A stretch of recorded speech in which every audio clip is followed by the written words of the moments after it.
বন্ধুগণ, কেমন আছো তোমরা সবাই? তো welcome to my channel solution way Bangla.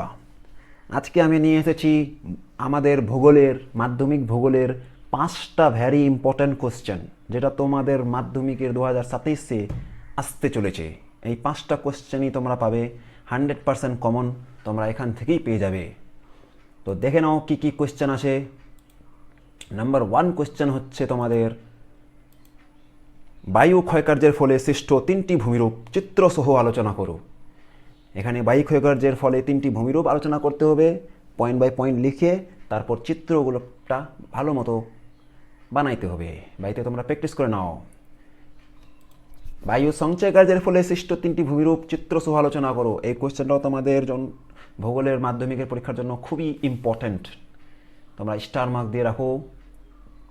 3 number question হচ্ছে আমাদের, হিমবাহের ক্ষয়কার্যের ফলে সৃষ্ট 3টি ভূমিরূপ চিত্রসহ আলোচনা করো। এখানে ভূমিরূপ আর চিত্র দুইটাই বানাইতে হবে, ঠিক আছে? এই কোশ্চেনটাই তোমরা 3-4টা স্টার দিয়ে রাখো, ভেরি ভেরি ইম্পর্ট্যান্ট। 4 নম্বর কোশ্চেন হচ্ছে, জোয়ার ভাটার সৃষ্টির কারণ ও ফলাফলগুলি আলোচনা করো। এই কোশ্চেনটা তোমাদের খুবই ইম্পর্ট্যান্ট আছে এবার মাধ্যমিকের জন্য। ভ্যারি ভ্যারি ইম্পর্ট্যান্ট কোয়েশ্চেন 5 নম্বর, সমুদ্র স্রোত সৃষ্টির কারণগুলি লেখো।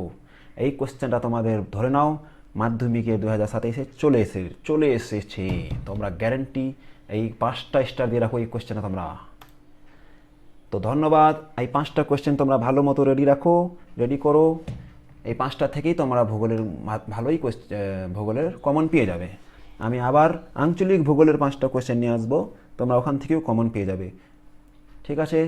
তো এই চ্যানেলটি তোমরা সাবস্ক্রাইব করে রাখো। বাংলা, ইংলিশ, ম্যাথ, ভৌতবিজ্ঞান, জীবনবিজ্ঞান সমস্ত সাবজেক্টের আমি তোমাদের এরকমই কোশ্চেন দিতে চলেছি। তো আশা করি তোমরা কোশ্চেনগুলো ভালো মতো লিখে নিয়েছো, ভালো মতো ভিডিওটা দেখে নিয়েছো। আমার চ্যানেলটা তোমরা নিশ্চয়ই সাবস্ক্রাইব করে রাখো, তোমাদেরই ভালো হবে। তো ধন্যবাদ তোমাদের সবাইকে দেখার জন্য ভিডিওটি।